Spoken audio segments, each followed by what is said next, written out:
নমস্কার, আমি গৌতম বন্দ্যোপাধ্যায় আর আপনারা দেখছেন গৌতম ব্যানার্জি অফিসিয়াল। যারা আমার চ্যানেল দেখছেন তাদের প্রত্যেকের কাছে আমি কৃতজ্ঞ। একটাই অনুরোধ যে আপনারা আমার চ্যানেলটাকে সাবস্ক্রাইব করুন, কমেন্ট করুন এবং শেয়ার করুন। আর আরো ভালো হয়, খুবই ভালো হয় যদি নোটিফিকেশন আইকনটাকে অন করে রাখেন, তাহলে আপনাদের কাছে সমস্ত নোটিফিকেশন আমি যা যা ভিডিও করছি আপনাদের কাছে যাবে। আপনাদের মত মিলুক আর নাই মিলুক আপনারা কমেন্ট করবেন। তবে হ্যাঁ, অশালীন কথা লিখবেন না, অশ্লীল কথা লিখবেন না, যুক্তিসঙ্গত লিখবেন, আমি সেটা মেনে নেব। মানে আমার মনের সঙ্গে যদি নাও মেলে, আমার মতের সঙ্গে না মিললেও সেই কমেন্ট আমি রাখবো। যাই হোক, নির্বাচন হলো। আমি প্রথমেই এটা বলে রাখি, আমি যে কথাটা বললাম যে আপনাদের মতের সঙ্গে আমার মত মিলবেই এমন কোনো কথা নেই, কিন্তু তবু তো শুনতে হবে। এই কথা শোনাটাই তো হচ্ছে গণতন্ত্রের অন্যতম শর্ত, যাকে বলা হয় প্রধান শর্তদের মধ্যে অন্যতম। কিন্তু আমরা শুনতে চাইছি না, বিশেষ করে শাসকেরা শুনতে চাইছে না। কেন্দ্রের যে শাসক দল সে তো শুনতেই চায় না। কোন রকম প্রশ্ন করা মানেই তারা মনে করে সমালোচনা, এবং সমালোচনা তারা একেবারেই সহ্যই করতে পারে না। অনেককে জেলে ভরে দিচ্ছে, তার বিরুদ্ধে কখনো ইডি কখনো সিবিআই, বিরোধীরা যা বলছেন কথাগুলো সত্য। এবং যদি সিবিআই ইডি না হচ্ছে তাহলে ভয় না হলে তাদের আশ্রয়ে যেতে হবে, তাদের আশ্রয়ে গেলে দিল্লি। এমনকি তৃণমূল সরকার পর্যন্ত কিন্তু এই কাজটা করেছে, করেনি তা কিন্তু নয়। এর আগে আমরা দেখেছি শেষের দিকে একটু তারা নরম হয়েছে ঠিকই, কিন্তু তারাও যে সম্পূর্ণভাবে গণতন্ত্রের এই উৎসবে বিশ্বাস করেছে এর আগে আমরা অনেক সময় দেখিনি।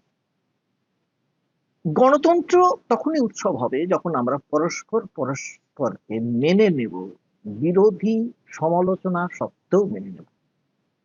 সেটা যদি না মানতে পারি তাহলে সেখান থেকেই, সমালোচনা থেকেই শুরু হয় দাঙ্গা, হাঙ্গামা, রক্তপাত, মৃত্যু, সব সেখান থেকে। এবারে ভোট পর্ব মিটলো, এবং মিটলো, কিন্তু তবুও কি ঠিক মিটলো বলা যাবে? না, বলা যাবে না। কারণ একদিকে মুখ্যমন্ত্রী মমতা বন্দ্যোপাধ্যায় স্বয়ং ধর্ণা দিচ্ছেন। কোথায়? ইভিএম বাক্সের যে জায়গা করা হয়েছে, যে ঘর করা হয়েছে, যে এরিয়া করা হয়েছে, সমস্ত এরিয়াটা ঘিরে রেখেছে। কেন? তাদের ভয়টা কি?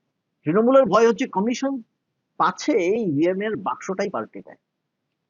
কারণ তৃণমূল সমেত সমস্ত বিরোধী একমত যে কমিশন বিজেপির কথা মতো চলছে, এবং বিজেপির কথা মতো চলছে বলে যে যুক্তি দেখানো হচ্ছে তার বিরোধী যুক্তিগুলো খুব একটা কার্যকর নয়, বরং সেটাই সঠিক বলে মনে করছে সবাই। অন্যদিকে বিজেপি কি বলছে? বিজেপি বলছে মুখ্যমন্ত্রী ভয় পেয়েছেন, এই ভয় পেয়েছেন বলেই তিনি ইভিএম বাক্স পাহারা দিচ্ছেন। তিনি ভবানীপুর নিজের কেন্দ্র চষে বেরিয়েছেন সকাল থেকে রাত্রি অব্দি ভোটের দিন। কিন্তু এটা তো তারা বলতে চাইছেন না। মানে একটা প্রশ্নের উত্তর, সবচেয়ে বড় দল, তারা তো বিশ্বের সবচেয়ে বড় দল বলে ধরে বিজেপি, তারা সযত্নে একটা প্রশ্ন এড়িয়ে যাচ্ছে। কেন মণিপুর ছেড়ে এই রাজ্যে এসে 15 দিন ধরে বসে থাকলেন অমিত শাহ? তার মানে তিনি কি রাজ্যটাকে পাহারা দেওয়ার জন্য বসে থাকলেন না?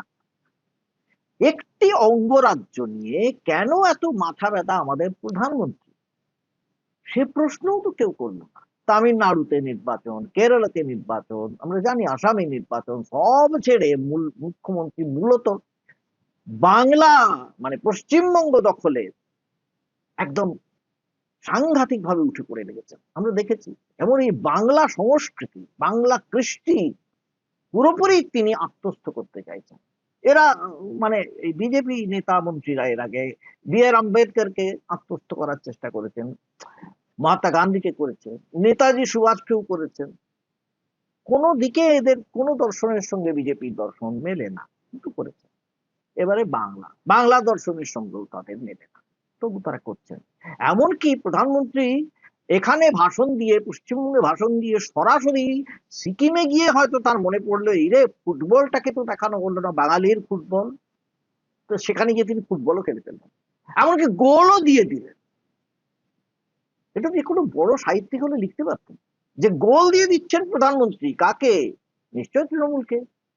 নিশ্চয় তৃণমূল নেত্রী আটকাবার চেষ্টা করছেন সেই গোল। যাই হোক, এই যে ক্ষমতা দখলের রাজনীতি, তা নিয়ে অনেক কথা হয়েছে, আমরা অনেক রক্তপাত দেখেছি। এই নির্বাচনে কিন্তু সেই রক্তপাত হয়নি বলে অনেকেই নির্বাচন কমিশনকে সাধুবাদ দিচ্ছেন। দিতেই পারেন, দেওয়ার কথা।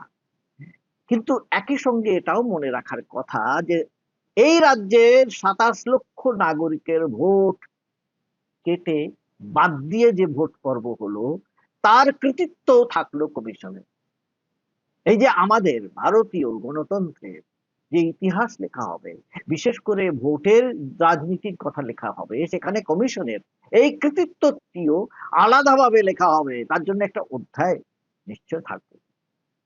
আর এই যে অন্যদিকে ক্ষমতা দখলের কুৎসিত লড়াই, তার মাঝেও কিছু আলোর রেখা কচিত কদাচিৎ মিলে যায়। আর ঠিক সেরকম দুটি ঘটনার উল্লেখ করতেই আজকে আমার এই ভিডিও, আর অন্য কোনো কথা বলার নেই। অনেক কথা বলা হচ্ছে, সবাই বলছেন, সারা দেশ জুড়ে বলছেন, আপনারা শুনছেন সবাই, কাজে সে কথা আমি বলবো না। আমি এখানে দুই প্রার্থীর কথা বলবো, একজন বিজেপি প্রার্থী, অন্যজন তৃণমূল প্রার্থী। দুর্গাপুরের একটি স্থানীয় চ্যানেল এক্সপ্রেস নিউজে স্টুডিওতে দেখা হলো এই দুই প্রার্থীর সঙ্গে, আমার দেখা হলো, কথা হলো স্টুডিওতে। তার মধ্যে অনেক কথা, আমি সেই কথায় যাব না, সেই কথা সেখানে সম্প্রচারিত হয়েছে। আমি শুধু সেখান থেকে দুটি ঘটনা কথা উল্লেখ করব। আজকের এই ভয়াবহ রাজনীতির বিপরীত পথের পথিক বলে মনে হয়েছে তাদের, শুধু দুটি ঘটনার প্রেক্ষিতে। তার মানে এই নয় যে তারা এই বিপরীত পথেই আগামী দিনে হাঁটবে, না, এরকম কথা আমি বলতে চাইছি না। কিন্তু তারা যে কথাগুলো বলেছেন আজকের দিনের প্রেক্ষিতে খুব গুরুত্বপূর্ণ কথা। প্রথমে আসি বিজেপি প্রার্থী জিতেন্দ্র কুমার তেওয়ারির কথায়।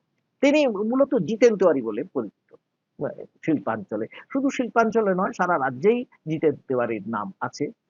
তিনি আগে ছিলেন তৃণমূলের হয়ে পাণ্ডবেশ্বরে তিনি বিধায়ক ছিলেন, তিনি আসানসোল কর্পোরেশনের মেয়র ছিলেন। তারপরে তিনি, আমরা জানি ভেতরের কথা, তিনি সেটা স্বীকার করেন না, ভেতরের কার্যত অন্তর্দ্বন্দ্বে, গোষ্ঠীদ্বন্দ্বে তিনি চলে আসেন বিজেপি, ভারতীয় জনতা পার্টি। এবং ভারতীয় জনতা পার্টি এবং তৃণমূলের এই ব্যাপারটা আছে, দরজা খোলা আছে, তৃণমূল থেকে এসেই তিনি বিজেপিতে যোগ দিয়েছিলেন। কিন্তু তারপরে তিনি হেরে গেলেন। এবারে তিনি আবার দাঁড়িয়েছেন পাণ্ডবেশ্বরে, তার বিপরীতে প্রার্থী নরেন্দ্রনাথ চক্রবর্তী। এই যে জিতেন নির্বাচনের আগে বলেছিলেন, নরেনের দাপটে গ্রামবাসীরা জানলা দরজা বন্ধ করে রেখেছে। নরেনের সঙ্গে গব্বর সিং এর তুলনা করেছিলেন তিনি। হ্যাঁ, গব্বর সিং এলে যেমন সবাই ভয়ে দরজা জানলা বন্ধ করে রেখে দিত, জিতেন সত্যি একটি গ্রামে গিয়ে দেখছেন অনেকের দরজা জানলা বন্ধ, তখন তিনি এই কথাটা বলেছিলেন। এবং এই কথার পরে উত্তেজনা খুব বেড়ে গিয়েছিল দুই দলের মধ্যে। তৃণমূল এবং বিজেপি দুই দলের কর্মী সমর্থকরা মাঠে নামলেন, এ ওকে যা যা বলার, একই মাপের উত্তর সেই জন্য মিলেছিল তৃণমূল কর্মীদের কাছ থেকে, সেই উত্তর। এবং তারপরে যে উত্তেজনা যে কোন পর্যায়ে যাবে কেউ জানতো না। যাই হোক, নির্বাচন শেষ হয়েছে। নির্বাচনের শেষের পর তিনি যেটা জানালেন, সেই কথায় এই যে কথা আগে বলেছিলেন সেই তিক্ততা লেশ মাত্র পাওয়া গেল না। এটা খুব উল্লেখযোগ্য বলে আমার মনে হলো। অনেকে বলবেন নির্বাচন শেষ হয়ে গিয়েছে, এখন আর সেই তিক্ততা রেখে কি হবে? না, রেখে কি হবে না। আমাদের যে দলীয় রাজনীতি এখন যে পর্যায়ে গিয়েছে আমরা দেখতে পাচ্ছি, সেখানে তিক্ততাই শেষ কথা। অপ্রিয় অনিত্য ভাষণ শেষ কথা, সত্য নয়, সবসময় মিথ্যাচার, এবং সমস্ত সময় কি করে অন্যকে আঘাত করা যাবে, হয় মানসিকভাবে না হলে শারীরিকভাবে, এইটাই চলছে। কিন্তু এখানে সেটা থাকলো না। এই জন্যই আমার মনে হয়েছে এই কথাটার, এই মুহূর্তটা খুব মূল্যবান, কারণ এই কথাটার মধ্যে একটি সত্য ভাষণও আছে। কি বললেন নরেন্দ্রনাথ চক্রবর্তী, তার সম্পর্কে আপনি দেখলাম অনেক জায়গায় বলেছেন যে লোকে ভয়ে নাকি দরজা জানলা বন্ধ করে রাখে, কারণ তাকে আপনি কি বলেছেন যেন ঠিক রিকালেক্ট করতে পারছেন না। আসলে তিনি বলছিলেন যে নরেন্দ্রনাথ চক্রবর্তীকে লোকে ভয় পেয়ে নাকি দরজা জানলা বন্ধ করে রাখে। এটা ঠিক কি না ঠিক উনি জানেন, কিন্তু কেন সেটা আপনার নিশ্চয় মনে আছে যে কেন লোকে ভয়ে দরজা বন্ধ করে রাখবে। দেখুন, নির্বাচনের আগে আমরা বিভিন্ন সময় যে বিভিন্ন স্টেটমেন্ট দিই, নির্বাচনের পর ওই স্টেটমেন্ট গুলোতে স্টিক না করে থাকাই ভালো। এবার আমরা ফেয়ার প্লেতে নেমে যাই, এটাই বেটার হবে। নির্বাচনের সময় যারা সঙ্গে থাকে তাদের মনোবল বাড়াবার জন্য, তাদেরকে আরো উৎসাহ যোগানোর জন্য, তাদের সাহস বাড়াবার জন্য, তাদের মন থেকে ভয় ভীতি কাটাবার জন্য অনেক ধরনের স্টেটমেন্ট দিতে হয়। তো ন্যাচারালি আর ওই নির্বাচন সময় যা বলেছি এখন আর ওসব নিয়ে আলোচনা না। জিতেন বলছেন প্রচারের সময় তিনি যা বলেছেন তা একটি বিস্মরণযোগ্য ঘটনা, মানে ভুলে যাওয়ার মতো ঘটনা। তিনি বলছেন কর্মীদের মনোবল বাড়ানোর জন্য অনেক সময় এই কথা বলতে হয়, এইসব কথাকে গুরুত্ব দেওয়ার কথা আজকে আর নয়। এই তিনি যে এই কথাটা বললেন, জিতেন যে এই কথাটা বললেন, এর পেছনেও একাধিক রাজনৈতিক ব্যাখ্যা থাকতে পারে। বলা যেতে পারে তিনি আগে এই কথা না বলতে পারতেন, কেউ বলতে পারেন তিনি ভয় পেয়েছেন হেরে যাবেন তাই এ কথা বলছেন। যে কোনো ব্যাখ্যাই কিন্তু যুক্তিসঙ্গত মনে হতে পারে। আমরাই হয়তো সাংবাদিকরা অনেক সময় এই যুক্তিগুলো দেখাতে পারি এবং মনে হতে পারে হ্যাঁ সত্যি তো তাই। কিন্তু যদি আপাতত তার এই কথাগুলো আমরা আক্ষরিক অর্থে গ্রহণ করি তাহলে সমাজের লাভ ওই ক্ষতি হবে না। কেন? কারণ তাহলে আমরা অন্তত কোথাও ভাববো যে বিশ্বাসের একটা জায়গা থাকতে পারে। রাজনীতি করি বা না করি, রাজনীতির বৃত্তে থাকি বা না থাকি, রাজনীতি মানে কিন্তু আমি রাজনৈতিক দর্শনের কথা বলছি না। প্রত্যেকটি মানুষেরই একটি রাজনৈতিক দর্শন আছে, আমি দলীয় রাজনীতির কথা বলছি। এই কথাগুলো যদি মাথায় রাখে সবাই, অন্তত এই কথাগুলো, বিশেষ করে নির্বাচন পর্ব শেষ হওয়ার পর, তাহলে এই যে ভয়টা হচ্ছে যে সাংঘাতিক একটা ঘটনা ঘটতে পারে নির্বাচনের পরে, একটা রক্তপাতের ঘটনা ঘটতে পারে, মারামারি হতে পারে, বিভিন্ন রকম ভাবে পরস্পরের উপর হামলা হতে পারে, সেটা হবে বলে মনে হয় না। হবে কিনা জানি, অন্তত এই ধরনের কথাগুলো শুনলে কর্মী সমর্থকরা কিছুটা হলেও সংযত হবেন এবং সেটাও আমাদের আজকের দিনের প্রেক্ষিতে অনেকখানি লাভ। কাজে এটা সমাজের, এই কথাগুলো শুনলে সমাজের লাভ ওই ক্ষতি হবে না। এবারে দ্বিতীয় যে কথাটার কথা আপনাকে বলবো, দ্বিতীয় প্রার্থী দুর্গাপুর পশ্চিমের তৃণমূলের কবি দত্ত। এই কবি দত্ত মূলত ব্যবসায়ী ছিলেন, হোটেল ব্যবসা আছে, আরো বিভিন্ন ধরনের ব্যবসা আছে। খুব সামান্য ব্যবসা থেকে তিনি উঠেছেন, কিন্তু অনেকখানি উঠেছেন। বামেদের আমলেই তার ব্যবসা খুবই সাকসেসফুল হয়েছিল। শিল্পাঞ্চলে বাঙালি ব্যবসায়ীদের আকালে তিনি ব্যতিক্রম বলা যেতে পারে। আর তার বিরুদ্ধে প্রার্থী ছিলেন বিজেপির লক্ষণ ঘরুই।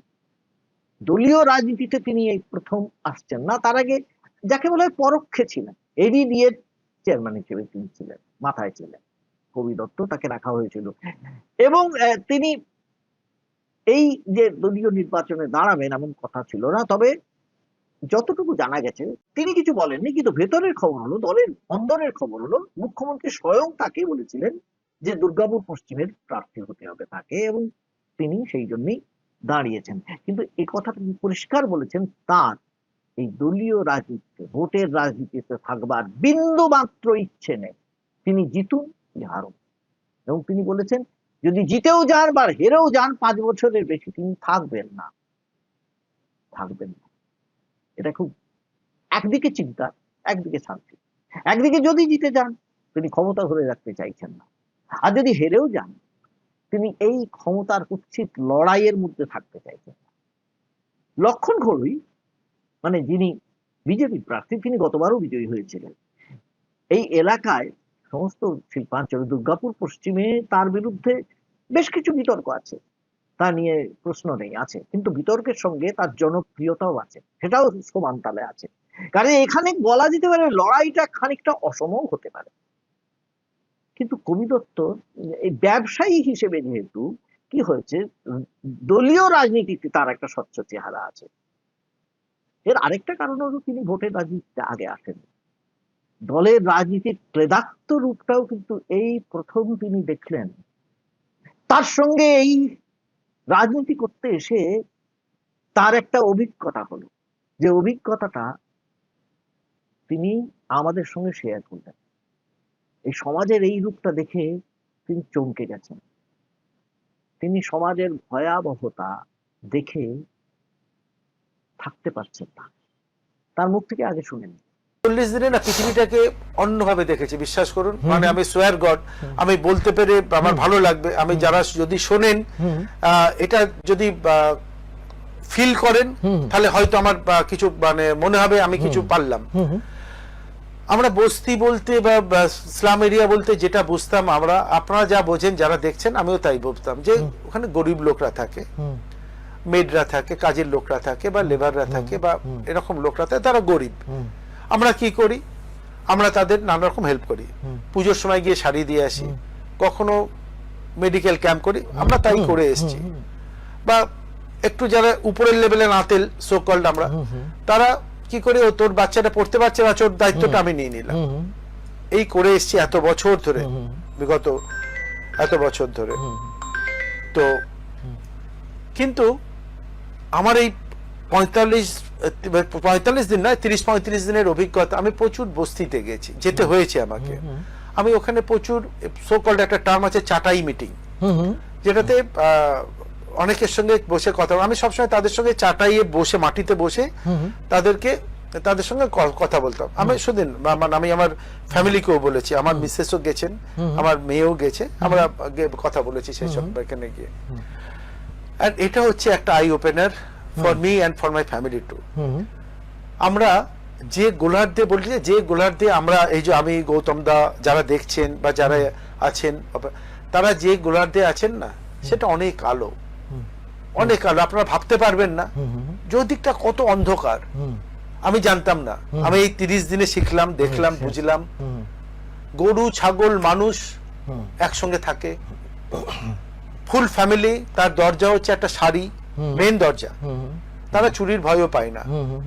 বা বাড়িতে কোনো কারণে দরজা আছে, এমন অনেক দরজা, তাতে বড় বড়, তাতে বড় বড় ছেলে মেয়েরা থাকে, জল তাদের কাছে বেশ একটা অন্যরকম ব্যাপার, মহার্ঘ। খাওয়া দাওয়া ঠিক আছে, তারা ভুলে থাকে অন্যভাবে, আর বলছি না, অন্যভাবে ভুলে থাকার চেষ্টা করে নানা রকম। চিলড্রেন পার্কের মধ্যে কি বলে, গোয়া, খাটাল, হ্যাঁ, অনেক কিছু দেখলাম, ফিল করলাম, এগুলো কিন্তু জানতাম না, ফিল করতাম না। কিভাবে থাকে শয়ে বাচ্চা, পড়াশোনা, জামা কাপড়, হেলথ, ড্রেনেজ। স্বাধীনতার 100 বছর পরেও বিশ্বাস করুন এটা নেওয়া যাচ্ছে আমি না। ফিল আমি হ্যাঁ, আমি হ্যাঁ, আমি বুঝতে নিতে পেরেছি, পারিনি, হ্যাঁ। নিতে পারছি না। হ্যাঁ, না, একটা জিনিস আছে জানেন দাদা, আমি এর মধ্যে একটা আশার আলো দেখেছি, আমি সেটাই বলতে চাই, দ্যাটস দ্য স্টোরি। একদিন একটা ঝামেলা হয়েছিল, দুটো পলিটিক্যাল পার্টির একটা ঝামেলা হয়েছিল। তো ঝামেলাটার পরে আমি যে জার্সি পড়েছি, তাদের 3-4টে ঘর অপোজিশনটা ভেঙে দিয়েছিল। তা কোনো রকমে আমি ব্যাপারটাকে, যেহেতু ব্যাপারটাকে যাতে কোনো রকম ভাবে প্রমোট না হয়, তার আমি চেষ্টা করেছিলাম, সেটা করতে দিইনি। এবং তার 48 ঘন্টা পরে আমি তাদের বাড়িতে গেছিলাম, কার্সি ভেঙে ক্যান্ডিডেট আমি গেছিলাম, 3টে বাড়ি ভেঙেছিল। এবং I am very proud being a Bengali, একদম আবারও বলছি। ওই যে লোকগুলো না, ওদের বাড়িতে ওদের মাইনা পায় খুব বেশি হলে কোনো ফ্যাক্টরিতে হয়তো লেবারের কাজ করে, আমার ধারণা অ্যাভারেজে 15,000 টাকা পাবে ফুল ফ্যামিলি। ঘর ভাঙা, যা জল, সাধারণ যা বস্তির যেরকম হয়, তারপরে সেই ঘরটাও ভাঙা হয়েছে। তার মধ্যে আমি না কিছু টাকা, মিনিমাম একটা টাকা তার হাতে দিয়েছিলাম, তাদেরকে পুলিশ অ্যারেস্ট করে নিয়ে গেছিল, তাদের হাজবেন্ডদেরকে। তা ভদ্রমহিলা হাতে, এক ভদ্রমহিলার হাতে আমি টাকা দিলাম, যে তুমি এই টাকাটা যদি একটু রাখো, মিনিমাম টাকা একটা, যে তুমি রাখো, সারিয়ে নিও, পরে পারলে আমি ভাই তোমাকে আবার হেল্প করবো। আই এম ভেরি প্রাউডলি, 3টে বাড়ির মধ্যে 2জন কিন্তু টাকাটা ফেরত দিল, বললো না দাদা আমরা করে নেবো, আপনি এসছেন, আমরা খুব খুশি, পাশে থাকবেন দাদা। তো এটা হচ্ছে আমাদের সমাজ। এক্স্যাক্টলি তাই, বললেন তো। তিনি কি বলছেন আপনারা শুনলেন। একটি বস্তিতে গিয়েছিলেন, যেখানে তৃণমূল এবং বিজেপির মধ্যে মারামারি হয়েছিল, ঝামেলা হয়েছিল। সেই ঝামেলার পর তিনি গিয়েছিলেন সেখানে সামলাতে। বেশ কয়েকজন তৃণমূল প্রার্থী সেই বস্তিতে ভাঙচুর করা হয়, পুলিশ তাদেরই ধরে নিয়ে যায়। তিনি তাদের কিছু অর্থ সাহায্য করতে গিয়েছিলেন। তারা বলেন, তাদের মধ্যে একাধিক জন বলেন টাকা দিতে হবে না, আপনি পাশে থাকেন। আর তারা কিভাবে থাকেন তার মুখ থেকে আপনারা শুনলেন। এই হচ্ছে সমাজের চেহারা। কিন্তু আমার মনে হলো এই কবি দত্তের মতন যারা আছেন, যারা রাজনীতিতে থাকতে চাইছেন না, কিন্তু সমাজের কাজে থাকতে চাইছেন, যে সত্যটা, সমাজের যে চেহারাটা তাদের সামনে উদ্ভাসিত হলো, সেটা যদি সমস্ত রাজনৈতিক দলের নেতা নেত্রীদের কাছে প্রকাশিত হয় এবং তাদের যদি অন্তরে গিয়ে সেটা নাড়া দেয়, তাহলে আমাদের সকলের পক্ষে মঙ্গল। এইটাই বলতে চাইছি আমি। কারণ আমাদের সমাজটা কিন্তু শুধু এসি ঘরে বসে বড় বড় গাড়ি চলে আর আদানি আম্বানিদের নিয়ে চলবে না। বা এখানেও যারা তৃণমূলের দাদা, পাড়ার দাদা সিন্ডিকেট করছেন, কেউ কেউ বিভিন্ন অসাধু কাজের সঙ্গে জড়িয়ে বড় বড় বাড়ি হাঁকাচ্ছেন, তাদের নিয়েও চলবে না।